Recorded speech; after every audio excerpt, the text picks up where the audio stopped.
This program is designed to provide general information with regards to the subject matters covered. This information is given with the understanding that neither the hosts, guests, sponsors, or station are engaged in rendering any specific and personal, medical, financial, legal, counseling, professional service, or any advice. You should seek the services of competent professionals before applying or trying any suggested ideas.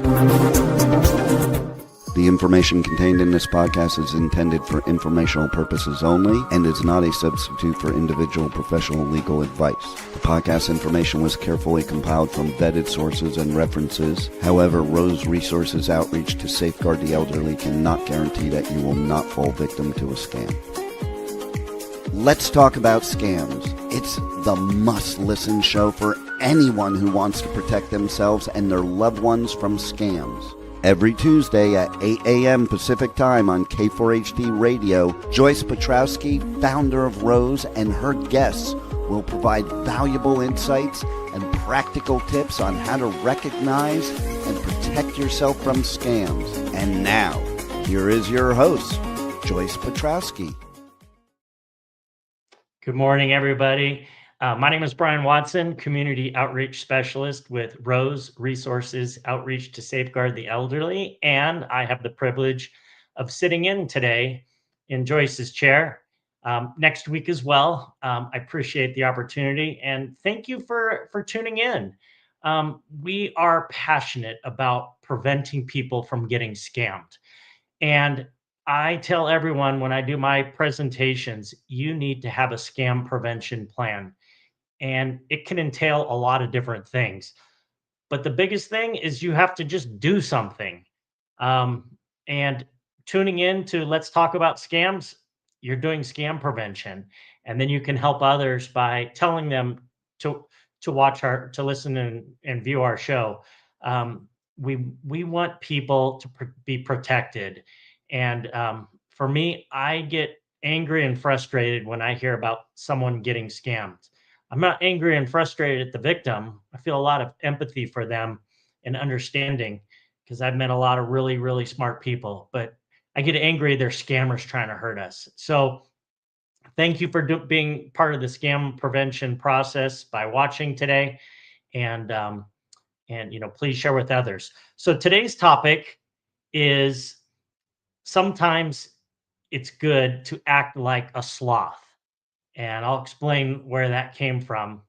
But I'm going to talk about a scary phone call that I received in September at about 12:45 a.m. It was on a Saturday night / Sunday morning. Kept my cell phone right by my bedside, and it rang. And the caller ID on the phone said Wells Fargo Bank, and I knew it was a scam, but I picked it up because this is what I do for a part-time job.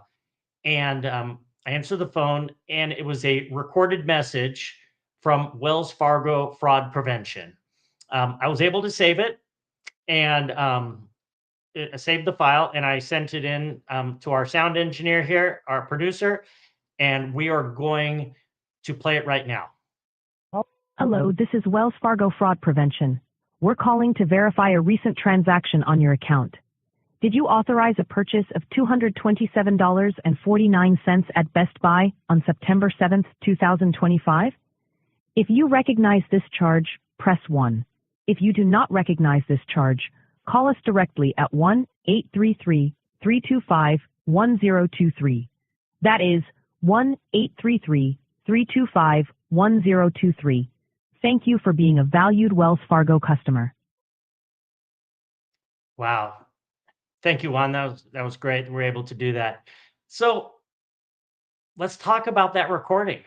It was a female voice saying they were calling to verify a $227 charge at a well-known big box store.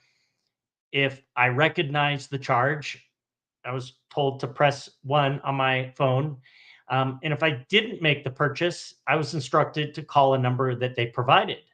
And then did you notice at the very end, the lady thanked me for being a valued customer. I thought it sounded really professional. I mean, this was a very well executed scam call. And I could see a lot of people falling for it. Now, I knew it was a scam from the start, but I fear that many people that would have received that same call would have been fooled. Because when the scammers do this, they didn't just call me. They made the recording and they're sending out thousands, if not millions, of these recordings to people, and they only have to be lucky every once in a while. Same thing with phishing emails, smishing texts. They send them out by the thousands, and they just hope a few people fall for it. Um, and like I said, it sounded very professional, and the caller ID said Wells Fargo Bank. That's called spoofing.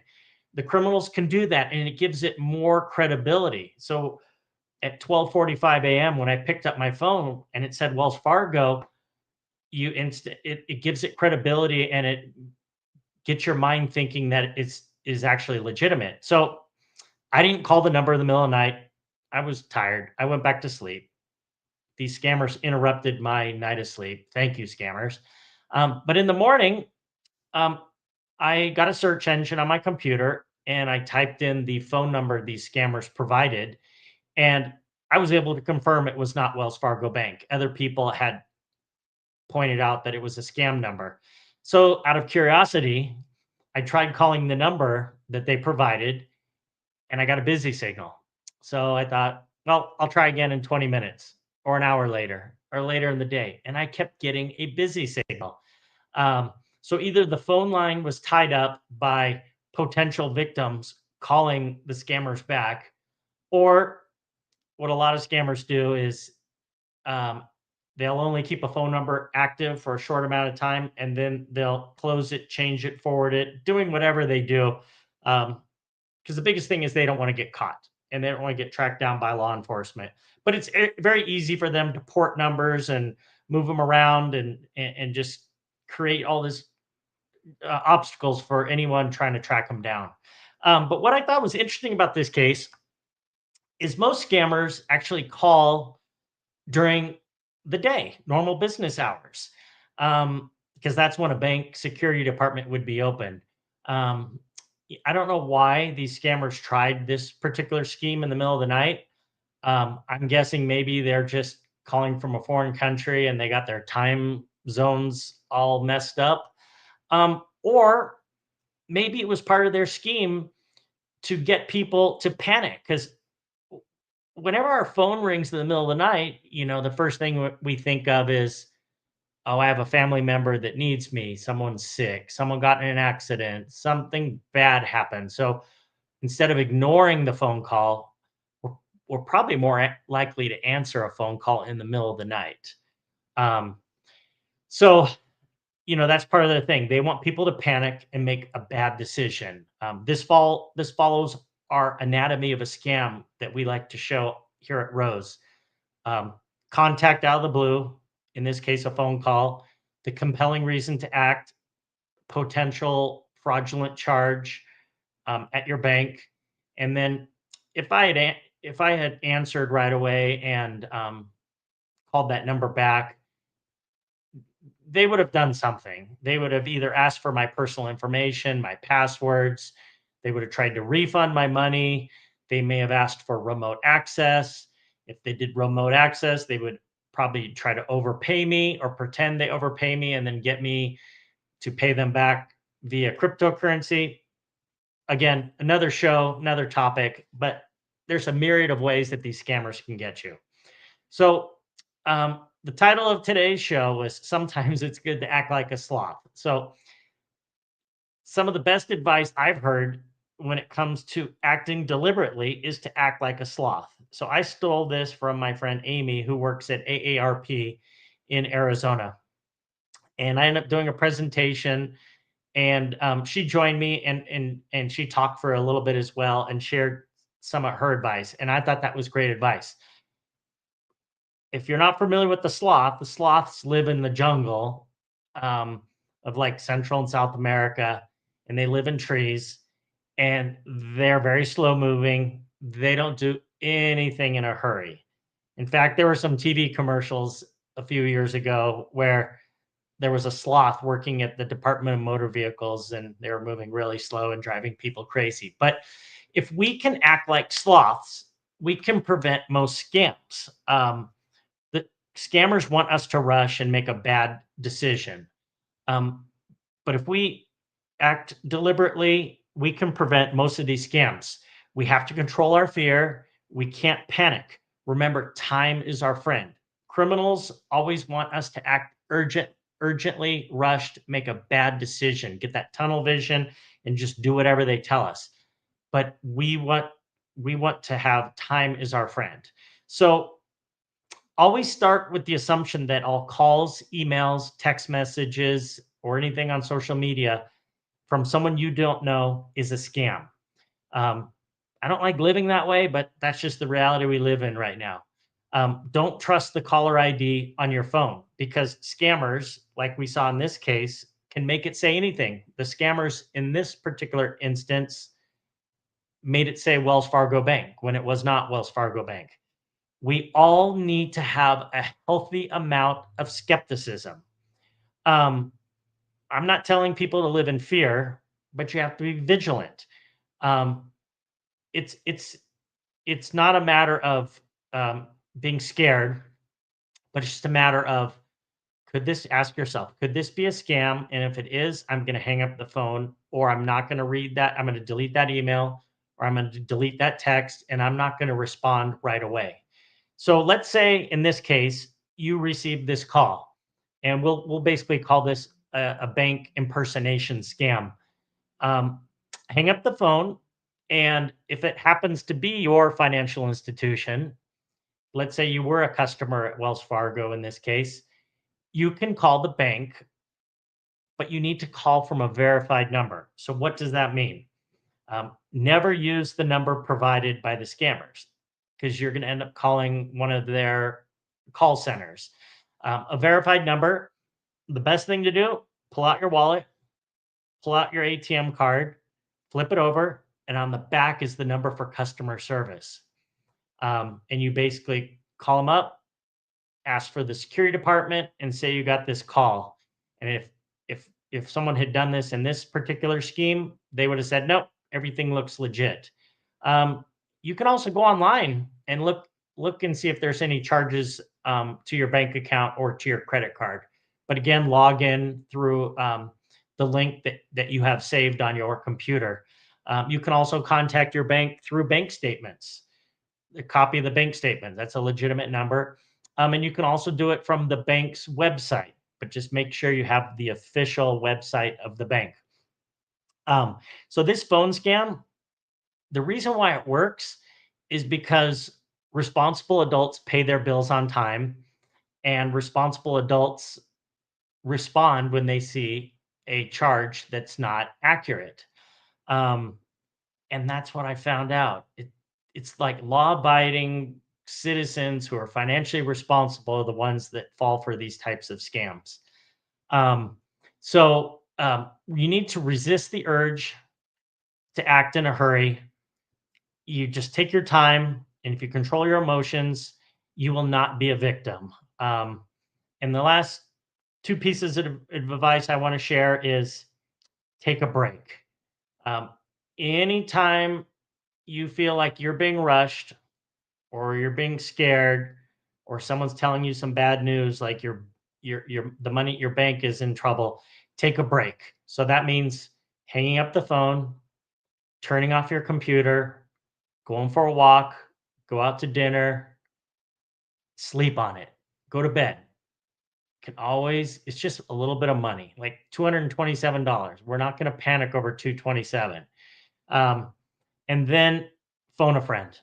Everyone here, everyone needs a phone a friend. And in my case, like my parents know, they can call me anytime if they have a question about their money, email, texting. It's just good to have a second opinion. And that's part about taking a break. You're getting away from the situation. My phone a friend when it comes to technology stuff is my son. He's a computer whiz and he could walk me through anything and get me straightened out. And then let's say you don't have a phone a friend for some reason. You can call your local police department. I've talked to enough of detectives they've told me they'd rather spend 10 minutes on the front end of a scheme stopping it than trying to track down the money and writing reports and interviewing people on the back end and seeing the the the carnage of someone losing lots of money. So take a break, phone a friend. It's the advice that Joyce and I give all the time when we're out interacting with the public. All right.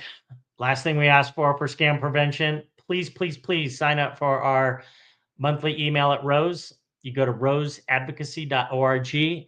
Right on the bottom of the front page, you can sign up for our monthly newsletter. It's free. All we need is your name and your email address.